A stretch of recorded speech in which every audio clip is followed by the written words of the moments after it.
how are you all? Welcome back to my channel మీ Keerthi vlogs. Sriramanavami ఉత్సవాల సందర్భంగా ఈరోజు శ్రీ సీతారాముల వారి కళ్యాణం జరుగుతుంది. కళ్యాణంలో భాగంగా ముందుగా ఇక్కడ ఎదుర్కోలు అనే కార్యక్రమం జరుగుతుందండి. ఈ కార్యక్రమంలో సీతారాముల వారి గురించి చెప్పుకుంటాము. వాళ్ళిద్దరు ఎలా పుట్టారు, ఎలా పెరిగారు, స్వయంవరం ఎలా జరుగుతుంది అనేసి మొత్తం చెప్పుకుంటాము.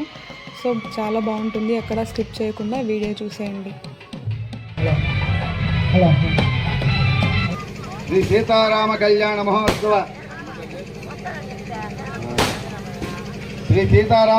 మహోత్సవ శుభ సందర్భంగా యాగా జరుపుకునేటట్టే మనం ఈ సంవత్సరం కూడా స్వామివారికి ఎదుర్కోల కార్యక్రమాన్ని జరుపుకుంటున్నాం. అందులో భాగంగా శ్రీరామచంద్రమూర్తి గారి గురించి మనం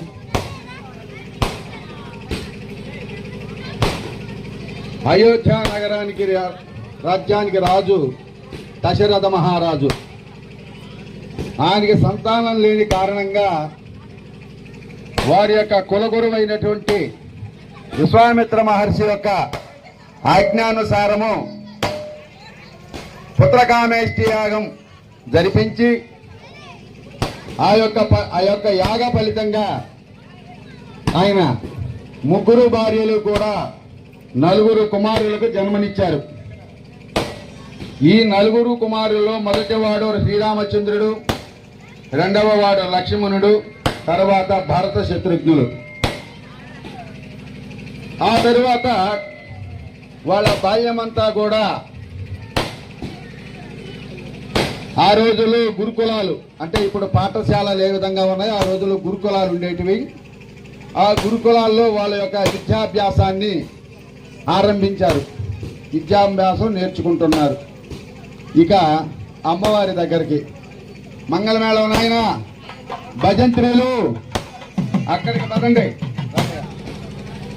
అదేవిధంగా అయోధ్య నగరానికి దశరథ మహారాజు ఎలాగో మిథిలా నగరానికి కూడా జనక మహారాజు ఆ యొక్క రాజ్యానికి అధిపతి. ఆయనకి కూడా సంతానలేమి కారణంగా చాలా ఇబ్బందులు పడుతూ ఉండేవాడు. అప్పట్లో ఏరువాక అనేది ఒకటి ఉండేది. ఆ యొక్క దేశంలో ఆ ఏరువాక రోజు ఆ రాజుగారు ఏరువాక సాగించి సాంగ్యానికి వదిలితే తర్వాత మిగతా రైతులందరూ కూడా ఆరంభించేవాళ్ళు ఏరువాకని. ఆ యొక్క పద్ధతిలో జనక మహారాజు గారు ఆ నాగేటి చాలు ఆ దున్నేటప్పుడు ఆ నాగేటి చాలులో ఆ నాగేటికి తగులుకొని ఒక బాక్సు, అది ఒక పెట్టె, బంగారు పెట్టె బయటకు వచ్చింది. అందులో తెరిచి చూసిన తర్వాత సీతామాతల్లి ఆవిర్భవించి ఉన్నది. అందులో ఎంతో ఆనందభరితుడై, సంతానం లేని కారణంగా అమితానందభరితుడై ఆ యొక్క సంతానాన్ని అంతఃపురానికి తీసుకెళ్లిన తర్వాత ఆ అంతఃపురంలో రాణి కూడా అంతా సంతోషించి భూమిలో పుట్టింది కాబట్టి భూజాత సీతామాత అని నామకరణం చేశారు. ఆ తర్వాత జనక మహారాజు యొక్క పుత్రిక కాబట్టి జానకీదేవి అని కూడా ఆమెకి నామకరణం చేశారు. ఈ విధంగా ఆమె కూడా దినదిన ప్రవర్ధమానమై అల్లారు ముద్దుగా పెరుగుతూ ఆమె కూడా యుక్త వయస్సుకు చేరుకున్నది. ఇక రామచంద్రమూర్తి దగ్గరికి భజంత్రిలో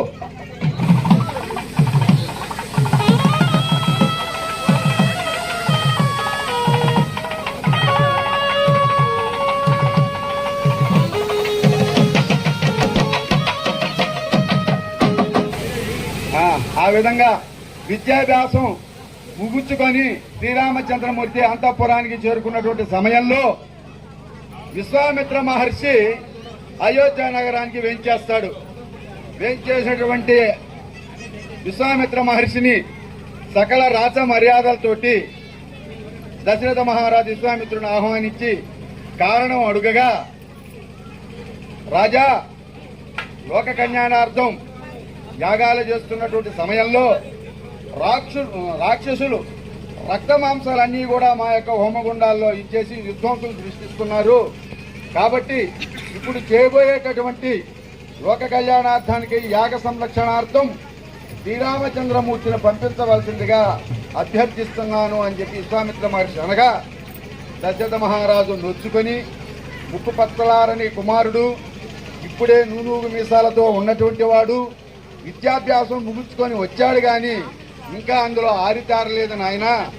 ఆస్థాన ఆచార్యుడు లేచి, రాజా, మన యొక్క రామచంద్రమూర్తిని తక్కువగా అంచనా వేయతూ దైవ సంభూతుడు, దైవ అంశలో పుట్టినటువంటి వాడు కాబట్టి ఎటువంటి కార్యాలైనా చక్కదిద్దుకొని రాగలిగినటువంటి శక్తి సామర్థ్యాలు అతనిలో ఉన్నాయి కాబట్టి మీరు నిశ్చత్తగా అతన్ని విశ్వామిత్ర మహర్షి వెంట పంపించండి నేను అడుగగా, ఎంతో బాధతో ఇష్టం లేకపోయినా దుఃఖం దిగమింగుకొని విశ్వామిత్ర మహర్షి ద్వారా చేత ఆయన అక్కడికి ఆశ్రమానికి పంపిస్తాడు. తర్వాత అమ్మవారి దగ్గరికి భజంత్రీలు తీసుకొని ఇస్తే కానీ బయటికి రానటువంటి ఆ శివధనుస్సు యొక్క బల్లను ఈ సీతామాత ఎడమ చేతితో దాన్ని అలా అవలీలగా పక్కకు తోచి ఆ కింద ఉన్నటువంటి బంతిని తీసుకోవటం జనక మహారాజు గారు చూస్తాడు. అవురా, ఇంత శక్తివంతమైనటువంటి నా కుమార్తెకు ఇదే శక్తి ఉన్నటువంటి ఒక రాకుమారుని చూసి వివాహం చేయాలని ఒక సదుద్దేశంతో ఆయన స్వయంవరం ప్రకటిస్తాడు. ఆ భాగంలోగా అన్ని రాజ్యాలకి వెళ్ళినటువంటి ఆ ప్రకటన ఆ విధంగా ఆ వార్త విశ్వామిత్ర మహర్షి యొక్క ఆశ్రమానికి కూడా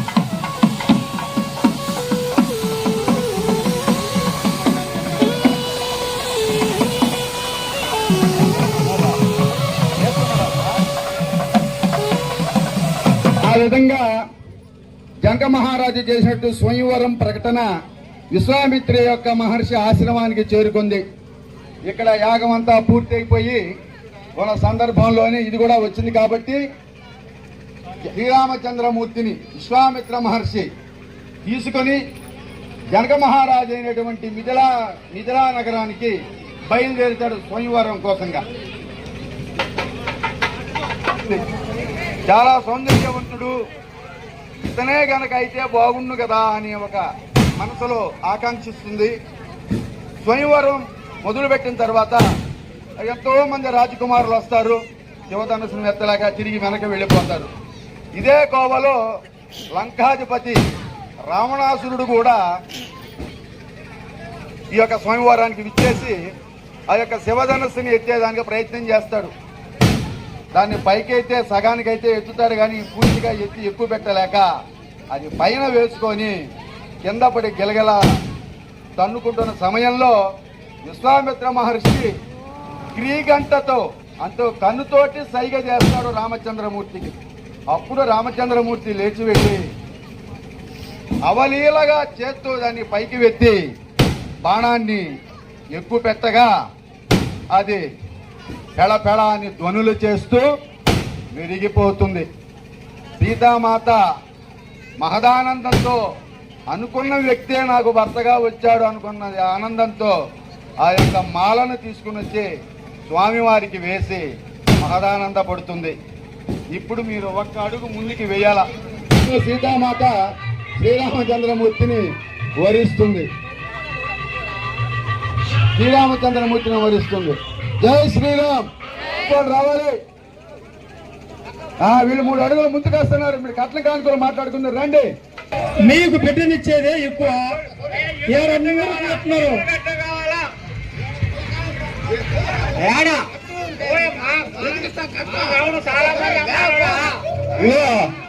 రావుడు విల్లు విల్లు విల్లు పడసాలి. విల్లు విల్లిరిశాడు కాబట్టి ఎంత తప్పులోనా.